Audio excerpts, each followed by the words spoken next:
Gusto mo bang gawing alkaline water ang tubig na iyong iniinom? Bili ka ng ganito, alkali filter. Mababasa naman ang procedure niyan kung paano kinakabit. Pero para hindi ka na mahirapan, panoorin mo na lang ang aking video. Ito ay nabili ko sa online store sa halagang 785 pesos. May discount kasi. At ito raw ay magagamit mo na sa loob ng 1 taon.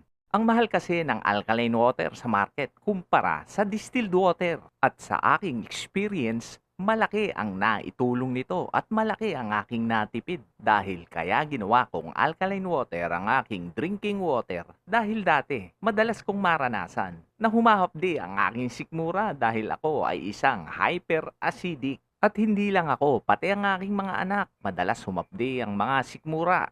Hindi ito gamot, pero malaki ang maitutulong nito para maiwasan ang madalas ng paghapdi ng ating mga sikmura. Ang kadalasan kasi ng paghapdi ng sikmura ay dahil sa pag-intake natin ng mga acidic na pagkain at iniinom.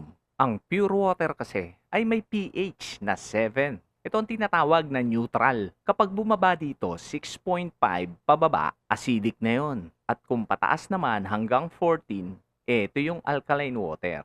Pero sa pag-aaral, yung 10 to 14 na pH medyo delikado na. At hindi ina-advise ito sa may mga problema sa kidney.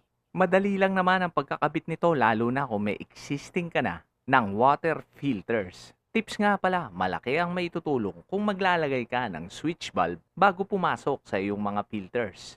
Ito yung papalitan ko na lumang alkaline filter. Nagpalit ako ng bagong brand, medyo may kamahalan kasi ang dating ginagamit ko na alkaline filter. Ngayon, susukatin natin ang pH ng aking drinking water bago at pagkatapos kong ikabit ang alkaline filter.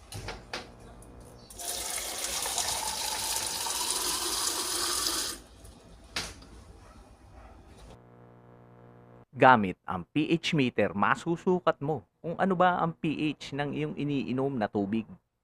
Mura lang ito, nabili ko sa online store. Kasama na yung mga pang-calibrate niya na powder. Ito ay nagkakahalaga lamang ng 132 pesos. Bago ko ito ginamit, kinalibrate ko muna. Mamaya sa dulo ng video ipapakita ko sa inyo. Ilubog mo lang sa tubig yung parte ng pH valve membrane. May boundary naman yan. Hintayin mo lang hanggang sa hindi na nagbabago ang kanyang reading. At ito ang result ng pH ng aking drinking water nang wala pa ang alkaline filter. 7.05. Neutral siya. Hindi acidic at hindi naman alkaline. Okay na ito at hindi mo na kailangang maglagay ng alkaline filter kung hindi ka naman hyperacidic. Pero sa tulad kong hyperacidic, ito ang dahilan kung bakit naglalagay ako ng alkaline filter. Etong mga nakikita nyong mga water filter quick connect fittings at tube hose ay mabibili nyo sa online. Mura lang naman yan at iba-iba ang sukat niyan. 1/4 ang sukat niyan kung ang filter na iyong ginagamit ay 10 inches. Dito sa label ng filter, madalas naman nakalagay yan kung ano ang in at ano ang out. At sa lahat ng nabili kong brand, ang out ay nakalagay sa gitna.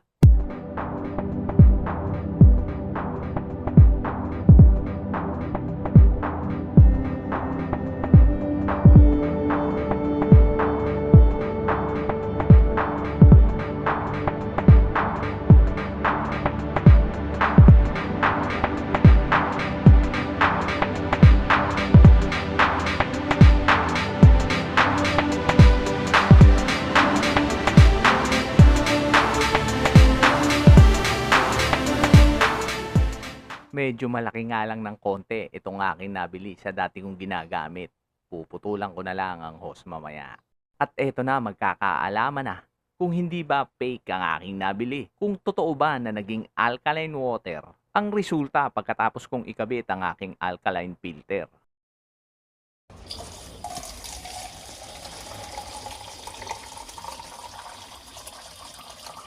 At ang maganda raw resulta ng pH ng alkaline ay may reading na 9.5.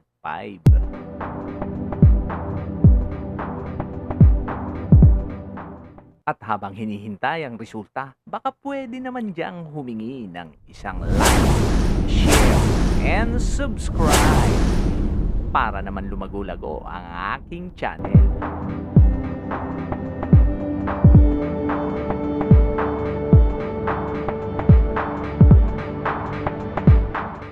Final result, 9.85. Alkaline na alkaline. Legit. Ito, panoorin nyo ang buong video kung paano naman kinakalibrate ang pH meter. Maglagay ng 250 ml na tubig sa bawat baso. Yang mga nakikita nyong powder na tatlo may pH 4, pH 6.86 at pH 9.18. Kasama na yan nung binili ko ang pH meter, 132 pesos lang.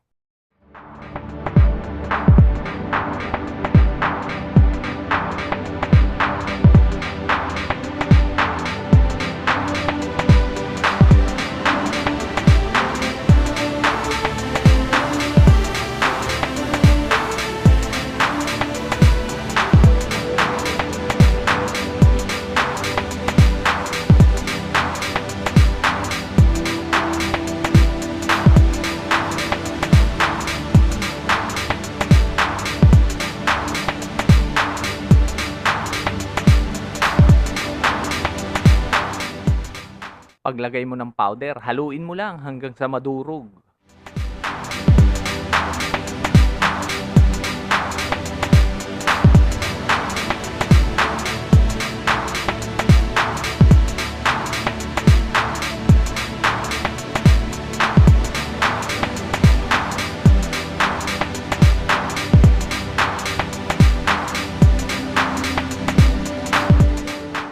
Sa pag-calibrate, tanggalin mo lang yung takip. Pindutin mo yung power button sa parting taas. Ilubog ang bulb hanggang sa boundary. Explore mo lang yung calibrate button na nasa baba. Lipat ka lang ng lipat hanggang makita mo ang value ng 4. Dahil ang ikakalibrate natin ay pH 4. Magbiblink yan yung 4. Hanggang sa huminto ang blinking, dapat 4 ang result niyan. Dahil ang pH powder na ating ginamit ay 4. Ulitin ang process sa 6.86 at 9.18 pH. Pero banlawan muna ng tap water ang ating pH meter bago ilipat sa pangalawa at pangatlo.